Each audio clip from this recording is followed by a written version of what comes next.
विविध भांति के कर्म जगत में जीवन घेर फंसाता है। बाबा देवी कहे कह में ही सद्गुरु ही मोक्ष दिलाता है। कर्म अनेक प्रकार के हैं इस जगत में, अच्छे भी हैं और बुरे भी। अच्छे कर्म करेंगे तो अच्छे फल की प्राप्ति होगी, बुरे कर्म करेंगे केवल खाना पीना और सो जाना,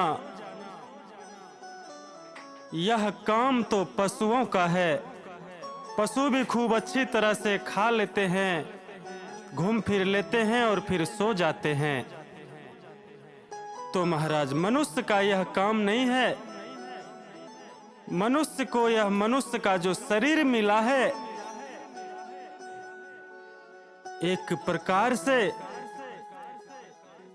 यह उस परम पिता परमात्मा को पाने के लिए, अच्छे कर्म को करने के लिए, अच्छे बुरे में फर्क करने के लिए, अच्छे बुरे का समझ करने के लिए यह शरीर मनुष्य का मिला है। अगर मनुष्य का शरीर पाकर के भी पशुओं जैसा व्यवहार किए तो फिर आप में और उन पशुओं में क्या अंतर रह जाएगा? तो महाराज विचार कीजिए। गुरु महाराज कह रहे हैं कि विविध भांति के कर्म जगत में अनेकों प्रकार के कर्म हैं। कोई दान करता है, कोई भजन करता है, कोई किसी को भोजन कराता है, कोई संसारिक वस्तु में उलझा हुआ है, कोई संसारिक वस्तु को देख करके उसी में प्रसन्न हो रहे हैं। कुछ प्राणी ऐसा भी है कि सब कुछ होते हुए उसका त्याग करके वे केवल भगवत भजन में, सत्संग में, परमात्मा के भजन में लीन हैं। विचार कीजिए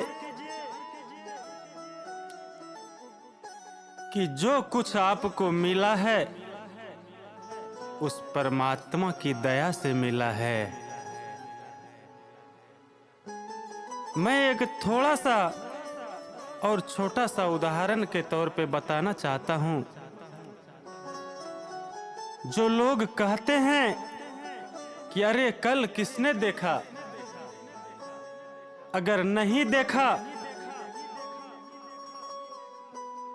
तो सुन लीजिए। आजकल तो यह प्रचलन हो गया है कि लगभग बच्चे हॉस्पिटल में ही जन्म लेते हैं। एक ऑपरेशन थिएटर में बहुत सारे बच्चे जन्म लेते हैं। एक कमरे में कई शिशु रहते हैं, जिनमें से मान लिया जाए कि एक शिशु तो ऐसा भी है कि जन्म हुआ और करोड़ों का बारिश बन गया। पता नहीं कि उसके बाद उसके पास में कितनी संपत्ति है, था नहीं है। और वहीं दूसरी तरफ दूसरे बेड पे एक ऐसा भी शिशु है जिसके माँ बाप के पास में इतने पैसे नहीं हैं कि उसको एक अच्छा वस्त्र दे सके,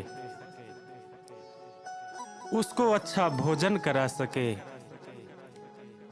यहाँ तक कि 6 दिन के बाद जो छठी होता है उसको भी करने के लिए उसके पास में पैसे नहीं हैं। विचार कीजिए ऐसा क्यों? तो महाराज इसीलिए हमारे गुरु महाराज ने कहा है कि विविध भांति के कर्म जगत में जीवन घेर फंसाता है। कर्म अनेक प्रकार के हैं और इसी अनेक प्रकार के कर्म में यह जीवन घिरा हुआ है, निकल नहीं पा रहा है, ये घिरा हुआ है। तो महाराज विचार कीजिए, एक बच्चा जन्म लेते ही करोड़ों का बारिश हो गया और दूसरे के पास में उसको दूध पीने के तक के पैसे नहीं हैं, उसके माँ बाप के पास में उसको अच्छे वस्त्र पहनाने के पैसे नहीं हैं। ऐसा क्यों? क्यों उस बच्चे ने कब कमा के रखा था जो कि करोड़ों का बारिश हो गया? तो महाराज यह कर्म की बात है। उसका पूर्व जन्म में अच्छे कर्म किए होंगे उसने, ताकि अगले जन्म में बाबू साहब के घर में पैदा हुए, हर ऐसो आराम मिला, हर सुख मिला और करोड़ों का बारिश बन गया। वहीं दूसरी तरफ कर्म तो उसके भी अच्छे होंगे, लेकिन उतना ज्यादा नहीं जो कि वह भी बाबू साहब के घर में जा पाते। वह एक गरीब निर्धन परिवार में चला गया। लेकिन यहाँ ज्ञानी पुरुष लोग कहते हैं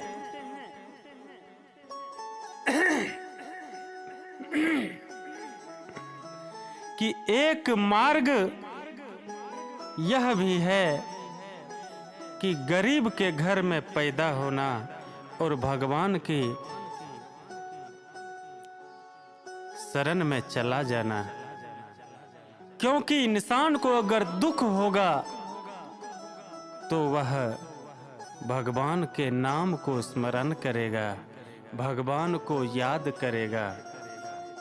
कहते हैं कि दुख में सुमरन सब करे, सुख में करे न कोई, अज्यों सुख में सुमरन करे तो दुख काहे को होए।